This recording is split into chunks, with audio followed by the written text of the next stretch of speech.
the question is, allegedly overheard me in television saying that I am also a God.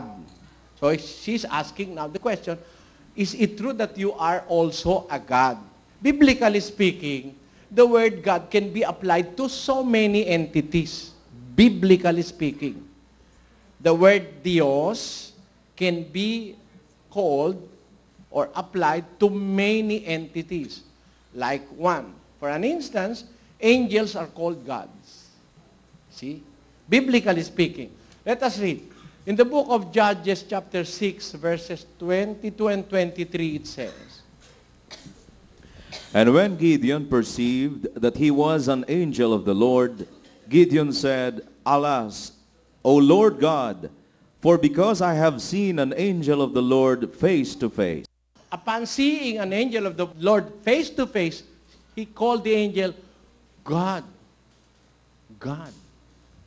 They called angels as gods during the time of the fathers. Let us prove that.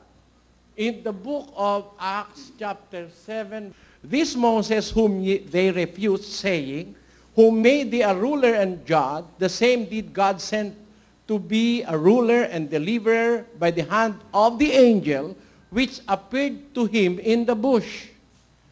Who appeared to Moses in the bush, the burning bush? There appeared to him an angel in the burning bush. How did Moses address that angel in the burning bush? Let us read from verse 30. And when 40 years were expired, there appeared to him in the wilderness of Mount Sinai an angel of the Lord in a flame of fire in a bush. Next, 31. When Moses saw it, he wondered at the sight, and he drew near to behold it. And the voice of the Lord came unto him, saying, I am the God of thy fathers, the God of Abraham, the God of Isaac, and the God of Jacob. Then Moses trembled and durst not behold. See? The angel introduced himself as the God of thy fathers, Abraham, Isaac, and Jacob. And he was called God by Moses. Let us root it up from the Old Testament. In the book of Exodus chapter 6, verse 1, Then the Lord said unto Moses, Now shalt thou see what I will do to Pharaoh, for with a strong hand shall he let them go, and with a strong hand shall he drive them out of his land. And God spoke unto Moses and said unto him, I am the Lord. And I appeared unto Abraham, unto Isaac, and unto Jacob by the name of God Almighty, but by my name Jehovah was I not known to them. See? He that introduced himself to Moses as God Almighty have not known to Moses his real being. But because of the name Jehovah or YHWH, he introduced himself as God Almighty. He is concealing something from Moses. In fact, he is an angel. And Moses called him God. There are other also entities that can be called God in the Scriptures. Let us read John chapter 10, verses 34 and 35. Jesus answered them, Is it not written in your law, I said, Ye are gods? See? He's speaking to the Jews. Is it not written in your law? I said, Ye are gods. Let us continue. Why? If he called them gods, unto whom the word of God came, and the scripture cannot be broken. The scripture cannot be broken. God called those people to whom the word of God came as gods. If you have the word of God in you, then you are called a God. Let us put that in Ilocano. Ni Jesus, simungbat kadakwada, saan aya nga adda na isurat iti lintegyo, siya kinunak, da kayo di Diyos kayo, no ninaga na ida ti di Diyos dagiti na kaisawan ti sao ti Diyos, ket ti surat saan ang mabalin a paglibakan. Tanyo? Hindi pwedeng sirain ang kasulatan. Tawag ng Diyos dun sa mga dinatnan ng salita ng Diyos. Halimbawa, even if you are human, but you have received the Word of God, then you are being called by God as God. Tanyo, si Kristo raw tao. Ikaw nga, tao ka lang, pwede kang tawagin Diyos eh. Pag tinanggap mo yung salita ng Diyos, let us prove that further. In the book of Psalms, chapter 82, verses 1 and 6, it says, God standeth in the congregation of the mighty. He judgeth among the gods. you see, let us put that in Ilocano. Ti Diyos, ag tatakder iti gimong maipaay iti Diyos. Isu mangukom iti nagtinggaan dagiti di Diyos. Ay, karakalda.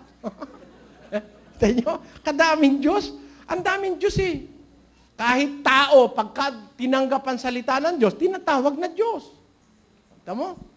A person or a human can be called God. An angel can be called a God. Even Satan is called a God. Let us, mind you, even Satan is called a God because he is being followed by his cohorts.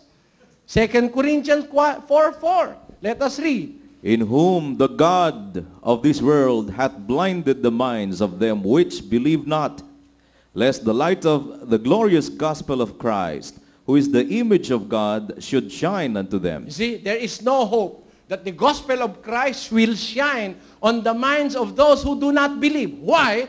The God of this world have blinded the minds of those unbelievers that the glorious gospel may not shine on them. So there are people which are hopeless. They cannot see the light of the gospel because the God of this world, who is Satan, has blinded the minds of them. Let us prove that the God of this world is Satan. 2 Corinthians chapter 11, verse 3 and 4.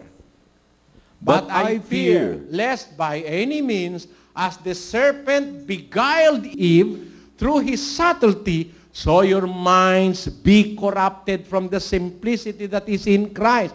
Who corrupted the mind of Eve? The serpent. Who is that serpent? 12:9 of the book of Revelation, it says, and the great dragon was cast out, that old serpent, called the devil and Satan, which deceiveth the whole world. He was cast out into the earth, and his angels were cast out with him. So, the serpent, by the biblical interpretation, is Satan. It was the very serpent to whom Eve spake in the Garden of Eden. It was the serpent who beguiled and cheated her. It is the serpent also that will cause the blinding of the minds of people so that they will not understand the glorious gospel of Christ. So, if you receive the word of God, then by this mighty word, you will also be called a God. So God standeth in the congregation of gods. Let us prove that. 82:1 of the book of Psalms in Spanish.